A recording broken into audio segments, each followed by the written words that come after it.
नमस्कार, सत श्रीकाल, आदाब। मेरा नाम मनदीप पुनिया है और आप सुन रहे हैं पंजाबी रेडियो यूएसए। मैं एक बार फिर हाजिर हूं नए बुलेटिन के साथ और शुरुआत करते हैं आज की मुख्य खबरों से। डोनाल्ड ट्रंप ने आज अमेरिका के 47वें राष्ट्रपति के तौर पर शपथ ली। ये समारोह आमतौर पर यूएस कैपिटल के बाहर होता है, लेकिन इस बार कड़ाके की ठंड की वजह से इसे अंदर आयोजित किया गया है। ये ट्रंप का व्हाइट हाउस में दूसरा कार्यकाल होगा। गजा में युद्ध विराम और फलस्तीनी कैदियों के बदले इजरायली बंधकों की रिहाई का समझौता लागू हो गया है। इस बीच इजरायल ने कहा है कि उसने समझौते के पहले चरण के तहत 90 फलस्तीनी कैदियों को रिहा किया है। हमास ने भी इसकी पुष्टि करते हुए कहा है कि इन 90 लोगों में 69 महिलाएं और 21 किशोर बच्चे हैं। भारत के गोल्डन बॉय नीरज चोपड़ा ने शादी कर ली है। उन्होंने हरियाणा की ही हिमानी मोर से शादी की है। उनके चाचा ने बताया कि यह लव प्लस अरेंज मैरिज है। ट्रंप के शपथ ग्रहण समारोह के चलते दुल्हन और दूल्हे अमेरिका वापस लौट गए हैं। किसानों ने कल यानी 21 जनवरी को होने वाले दिल्ली कूच को टाल दिया है। किसान नेता स्वर्ण पंधेर ने इसकी जानकारी देते हुए कहा है कि हरियाणा पंजाब के शंभू बॉर्डर से किसान कल दिल्ली के लिए कूच नहीं करेंगे। इसके अलावा स्वर्ण पंधेर ने यह भी कहा है कि केंद्र सरकार 14 फरवरी से पहले दिल्ली में मीटिंग करे। ये थी आज की मुख्य खबरें। अब करते हैं इन खबरों का विश्लेषण और शुरुआत करते हैं पहली खबर से। पहली खबर डोनाल्ड ट्रंप के बारे में। आज पूरी दुनिया ने उनका शपथ ग्रहण समारोह देखा। उन्होंने 47वें राष्ट्रपति के तौर पर आज शपथ ग्रहण की है। ये समारोह आमतौर पर यूएस कैपिटल के बाहर होता है, लेकिन इस बार कड़ाके की ठंड की वजह से इसे अंदर आयोजित किया गया है।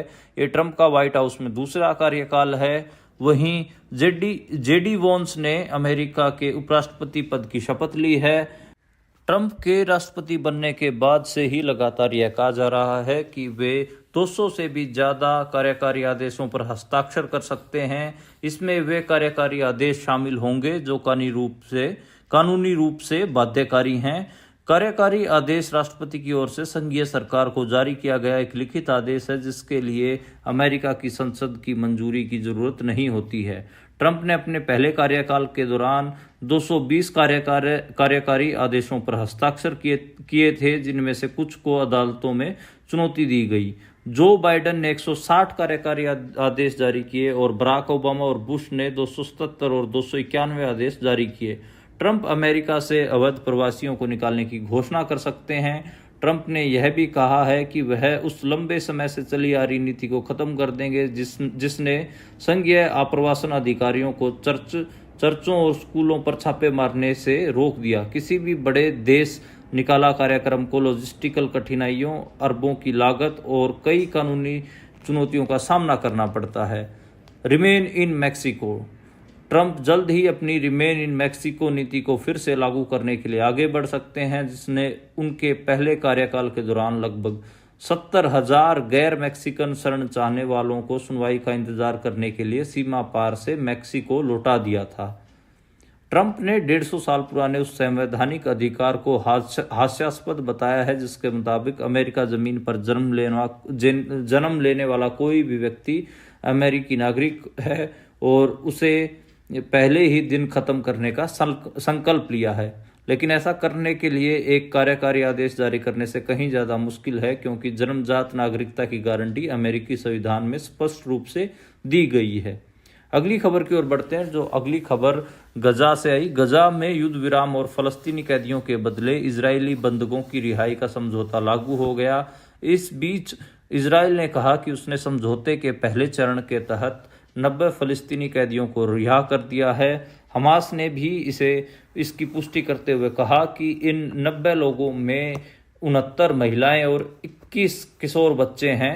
रॉयटर्स न्यूज एजेंसी के मुताबिक इनमें से ज़्यादातर लोगों को हाल ही में हिरासत में लिया गया था। इन पर कोई मुकदमा नहीं चलाया गया था या इन्हें किसी भी मामले में दोषी नहीं ठहराया गया था। युद्ध विराम के लागू होने के कुछ घंटों बाद हमास ने भी 3 इजरायली बंधकों को छोड़ा था। समझौते के पहले चरण में इजरायल को 1900 फलस्तीनी कैदियों को छोड़ना है, वहीं हमास इसके बदले 33 इजरायली बंधकों को रिहा करेगा। दरअसल इजराइल और हमास के बीच यह युद्ध विराम समझौता 3 चरणों में लागू होना है। पहले चरण में इजराइल की जेलों में बंद फलस्तीनी कैदियों के बदले हमास के कब्जे में मौजूद बंधकों को रिहा किया जाएगा। फिर गजा से इजरायली सेना धीरे धीरे पीछे हटेगी और आखिरी चरण में गजा के पुनर्निर्माण का काम होगा। अगली खबर की ओर बढ़ते हैं। अगली खबर ओलंपिक मेडलिस्ट नीरज चोपड़ा की शादी के बारे में। आज जब पता चला तो सभी की आंखें फटी की फटी रह गई। इतने बड़े सेलिब्रिटी ने बड़े गुपचुप तरीके से शादी कर ली और मीडिया को पता भी नहीं चला। खुद उन्होंने सोशल मीडिया के जरिए अपनी शादी के बारे में जानकारी दी। उनके जो चाचा जी हैं भीम चोपड़ा, उन्होंने कहा कि नीरज चोपड़ा ने हिमानी मोर से शादी की है और दोनों की जो शादी है वो लव प्लस अरेंज मैरिज है। पहले परमिशन ली इन दोनों बच्चों ने।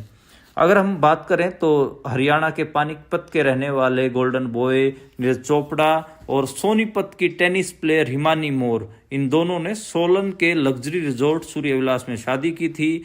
इस दौरान हरियाणा में उनकी प्राइवेसी का हनन हो सकता था, इसलिए वो हिमाचल गए और होटल में प्राइवेसी का ध्यान रखते हुए सीसीटीवी कैमरे टेप से बंद कर दिए गए। इसके अलावा मेहमानों के साथ होटल के कर्मचारियों के फोन भी 3 दिन तक बंद रहे ताकि शादी की रस्मों की कोई रिकॉर्डिंग न कर सके। यह रिजॉर्ट सोलन में कुमारहट्टी के साथ लगते गांधीग्राम में है, जो शिमला से लगभग 65 किलोमीटर और चंडीगढ़ से लगभग 62 किलोमीटर दूरी पर है। होटल के मालिक के मुताबिक 15 जनवरी को दोपहर के वक्त सभी मेहमान पहुंच गए थे। जो नीरज चोपड़ा के जो चाचा जी हैं सुरेंद्र चोपड़ा, उन्होंने कहा कि नीरज ने लव प्लस अरेंज मैरिज की है। नीरज ने हिमानी से शादी को लेकर परिवार से बात की थी। उन्होंने पूछा था कि क्या मैं ये शादी कर सकता हूं, अगर परिवार सहमत ना हो तो हम लोग इससे पीछे हट सकते हैं। दरअसल नीरज और जो हिमानी थे वो दोनों एक दूसरे से काफ़ी समय से प्यार करते थे, रिलेशन में थे। दोनों ने अपने परिवार वालों से परमिशन ली और परिवार वालों ने कहा कि हमें कोई प्रॉब्लम नहीं है, आप लोग शादी कर लें, और इसी वजह से दोनों की शादी हुई है।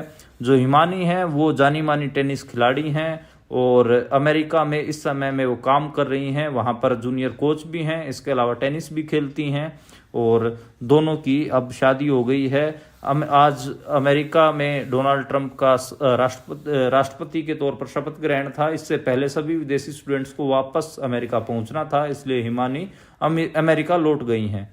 तो चलिए, भारत के सबसे बड़े एथलीट और बहुत सारी लड़कियों के क्रश रहे नीरज चोपड़ा ने फाइनली शादी कर ली है और शादी भी बड़े सादे तरीके से मीडिया की नज़रों से दूर उन्होंने शादी की है और अब वे अमेरिका हिमानी के साथ चले गए हैं।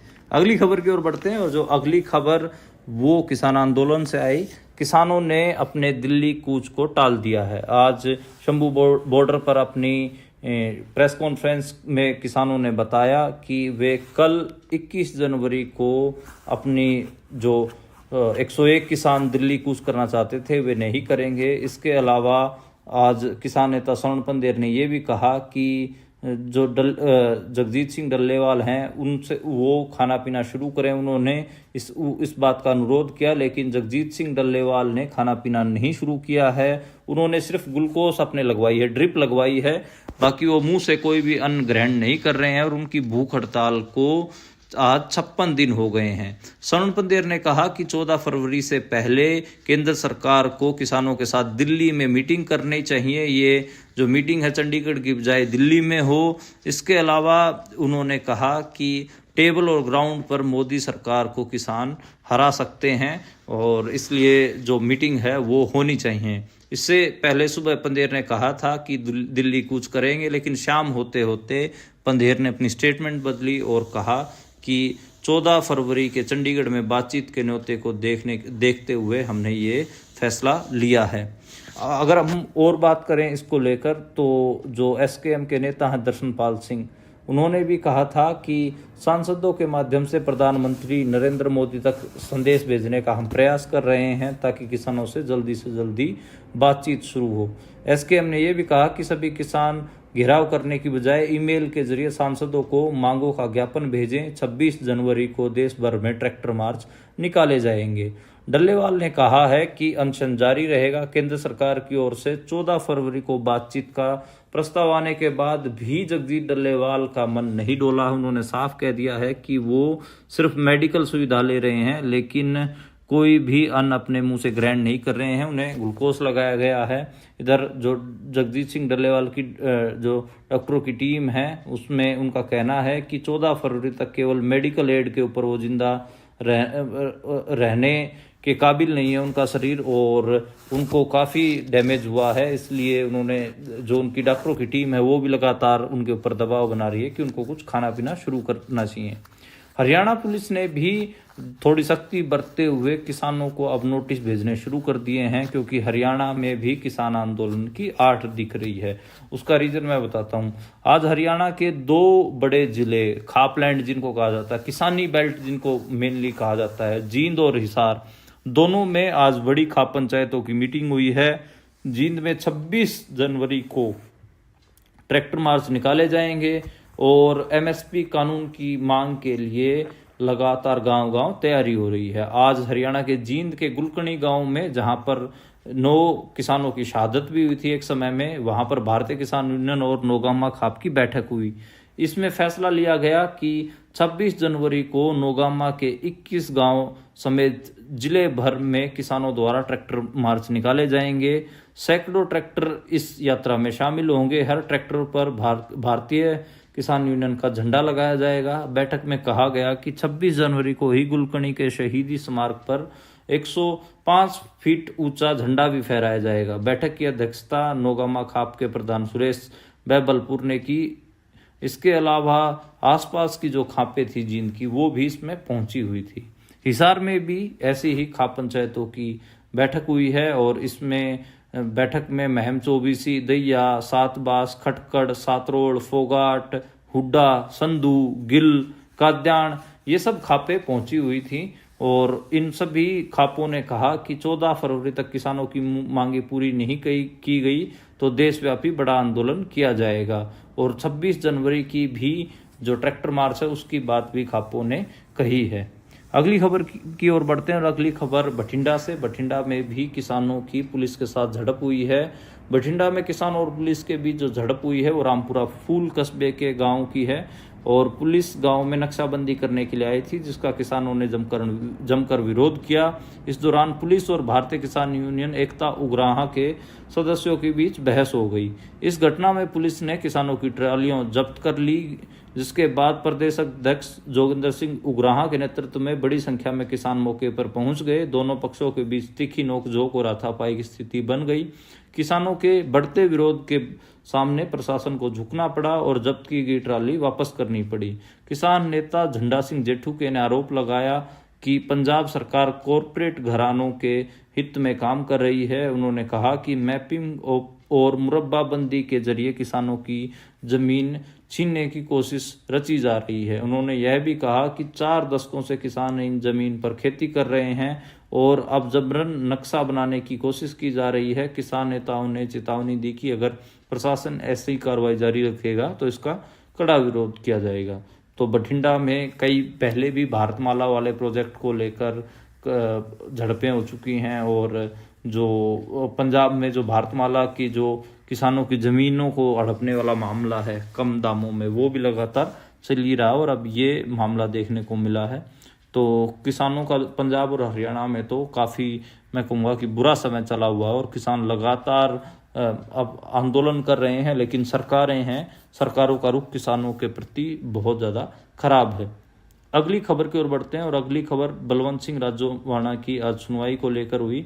अब उनकी सजाए मौत पर सुनवाई 18 मार्च को होगी। सुप्रीम कोर्ट में आज जो जिरह हुई उसके बारे में बताना चाहूँगा। सुप्रीम कोर्ट में आज वरिष्ठ एडवोकेट मुकुल रोहतगी ने दलील दी कि राजोवाणा की मौत की सजा का मामला तत्कालीन मुख्य न्यायाधीश S.A. बोबडे के कार्यकाल से लंबित है। उन्होंने कहा कि राजोवाणा 15 सालों से मौत की सजा का सामना कर रहे हैं और पिछले 29 सालों से जेल में बंद हैं। उन्होंने तर्क दिया कि अब उन्हें रिहा किया जाना चाहिए। Justice B.R. गवई ने इसको लेकर कहा कि या तो आप निर्णय लें अथवा हम इस मामले की मेरिट पर सुनवाई करेंगे, लेकिन हर मामला एक जैसा नहीं होता। कैद ताउम्र की सज़ा का विकल्प भी होता है।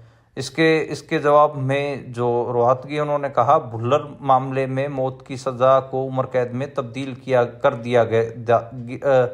दिया गया था। जस्टिस गोई इस मामले की सुनवाई 18 मार्च 2025 को करेंगे। रोहतगी मेडिकल रिपोर्ट पेश करने की अनुमति दी जाए, जस्टिस गोई इसका ध्यान रखा जाएगा। सुप्रीम कोर्ट का आदेश, हम इस मामले की मेरिट पर 18 मार्च को सुनवाई करेंगे। अगर तब तक निर्णय लिया जा सके तो अच्छा होगा। इससे पहले भी बहुत कुछ चीज़ें हुई हैं। जस्टिस BR गवई, प्रशांत कुमार मिश्रा और KV विश्वनाथन की पीठ इस मामले की सुनवाई लगातार कर रही है। 18 नवंबर को कोर्ट ने अनुरोध किया था कि राष्ट्रपति के पास लंबित दया याचिका पर 2 सप्ताह के भीतर निर्णय लिया जाए। कोर्ट ने यह भी कहा था कि अगर निर्धारित समय सीमा में दया याचिका पर विचार नहीं किया गया तो वह अंतरिम राहत देने के लिए याचिका पर विचार करेगा। हालांकि ओपन कोर्ट में आदेश पारित करने के बाद सॉलिसिटर जनरल तुषार मेहता ने तत्काल अपील की। उन्होंने कहा कि इस मुद्दे में संवेदनशीलता शामिल है और अनुरोध किया कि आदेश को हस्ताक्षरित और अपलोड न किया जाए। कोर्ट ने इस अनुरोध को स्वीकार करते हुए आदेश को अंतिम रूप देने और अपलोड करने से परहेज किया। वरिष्ठ अधिवक्ता मुहल रोहतगी ने दया याचिका पर फैसला करने में देरी को चौंकाने वाला बताया। उन्होंने कहा कि बलवंत सिंह राजोआणा आज तक 29 सालों से लगातार हिरासत में है। मूल रूप से उन्हें 1996 में बम विस्फोट के अपराध के लिए दोषी ठहराया गया था। रोहतगी की बात पूरी होने से पहले न्यायमूर्ति गवई ने पंजाब के वकील से पूछा कि क्या जारी किए गए नोटिस के खिलाफ कोई जवाब दाखिल किया गया है। वकील ने जवाब दिया कि वे छुट्टी के कारण रिपोर्ट दाखिल नहीं कर सकते। इस पर गवई ने कहा कि न्यायालय पंजाब राज्य को जवाब दाखिल करने के लिए 2 सप्ताह का समय देने को तैयार है। 6 महीने में रिहा करने का दिया तर्क। इसके बाद रोहतगी ने अंतिम राहत के लिए दबाव डाला। उन्होंने कहा कि 29 साल बीत जाने के बाद भी उनके मामले का निपटारा नहीं किया गया है, जबकि इस मामले में सुप्रीम कोर्ट ने अन्य लोगों को आजीवन कारावास में बदल दिया है। उनकी याचिका मई 2023 में पीठ द्वारा यह कहते हुए निपटा दी गई थी कि वे नियत समय में दया याचिका पर कार्रवाई करेंगे। 1.5 साल बीत चुके हैं। एक आदमी जो अब 29 साल से जेल में है, उसे 6 महीने या 3 महीने के लिए रिहा कर दिया जाए। वह एक ऐसे आदमी हैं जिनको अब बाहर क्या है यह देखने दिया जाए। आप उसके अनुच्छेद 21 का पूर्ण उल्लंघन नहीं कर सकते। इस पर सॉलिसिटर जनरल तुषार मेहता ने राजोआणा को किसी भी अंतरिम राहत का पुरजोर विरोध किया। जो भारत सरकार की तरफ से तुषार मेहता थे, उन्होंने राजोआणा को किसी भी अंतरिम राहत का पुरजोर विरोध आज किया है। याचिका में इस आधार पर उनकी रिहाई की मांग भी की गई कि उन्होंने अब तक कुल 28 वर्ष और 8 महीने की सजा काट ली है, जिसमें से 17 वर्ष उन्होंने 8/10 की मृत्युदंड सेल में मृत्युदंड के दोषी के रूप में काटे हैं, जिसमें 2.5 वर्ष एकांत कारावास में काटे गए हैं। तो काफ़ी मुश्किल सज़ा बलवंत सिंह राजोआणा ने काटी है और उसी की ही जो बात है आज उनके वकील रोहतगी ने कही। लेकिन जो भारत सरकार के सॉलिसिटर जनरल तुषार मेहता थे, उन्होंने लगातार विरोध किया है। मुझे लगता है कि 18 जो मार्च की जो उनकी सुनवाई है वो काफ़ी इम्पोर्टेंट होने वाली है, तो उसके ऊपर भी हम सबको नज़र रखनी चाहिए। तभी पता लगेगा कि उनकी रिहाई होगी या नहीं। और काफ़ी इम्पोर्टेंट तारीख है, तो अगले जो 18 मार्च है उसकी भी मैं आपको अपडेट करूंगा और कोशिश करूंगा कि जो उनकी अब तक की जितनी भी लीगल चीज़ें हुई हैं बलवंत सिंह राजोआणा के केस में, वो भी आप तक पहुंचा सकूं अगले किसी बुलेटिन में। आज के लिए इतना ही। कल दोबारा मुलाकात होगी नई खबरों के साथ, नए बुलेटिन के साथ। आप देखते और सुनते रहिए पंजाबी रेडियो USA।